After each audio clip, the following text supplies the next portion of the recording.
Hyperbole, an extravagant exaggeration used as a figure of speech. His face was as red as a beet. Well, his face wasn't actually as red as a beet. It was just saying that he was extremely mad. Oh my gosh, did you see him? He was so gonna kill them. He wasn't actually going to kill them. Yet again, he was just really mad and really frustrated. Hyperboles are used every day in human speech, such as these examples we saw. I mean, how many times have you said one of those things to somebody? I know I have. Well, it's also used in literature, such as Romeo and Juliet, to be exact, the scene in which Capulet gets really mad at Juliet and says that he will drag her on a hurdle to her wedding with Paris. I'm Juliet. I'm Capulet. Aren't you happy we made this choice for you? I'm happy that you're trying to make me happy, but I don't want to do this. This is not my choice. What are you? That's a total contradiction, okay? You will go to there, or I will drag you on a hurdle thither. Welcome, Melissa. We are here today to talk to you about Romeo and Juliet. What do you think, literally, the hyperbole used in this text means? The hyperbole specifically that I'm referring to would be the one when Capulet is really mad at Juliet and he goes, you will go to, he basically says, you'll go to there or I'll drag you on a hurdle thither.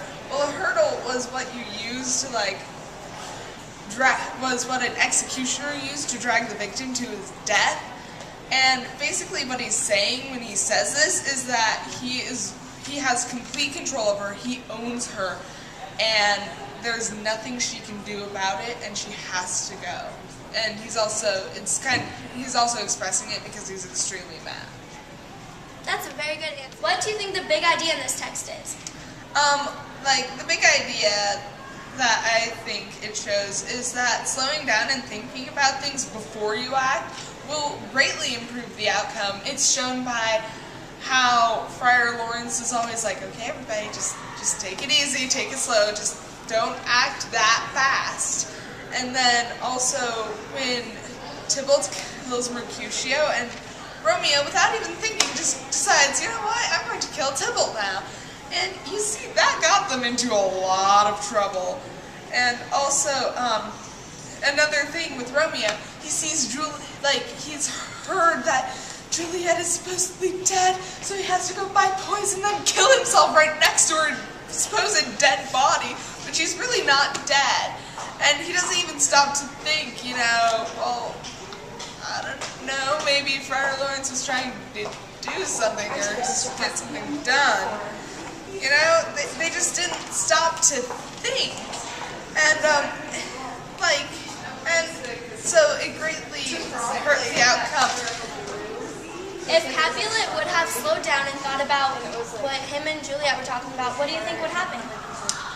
I think that it would have stopped Juliet from faking her own death, because she could have talked to him about how she didn't want to get married to Paris, and so she wouldn't be forced into that marriage, and since she wouldn't be forced into it, she wouldn't pretend to die, and that would lead to the survival of herself, Romeo, and Paris. So less death all around, and less of a tragedy.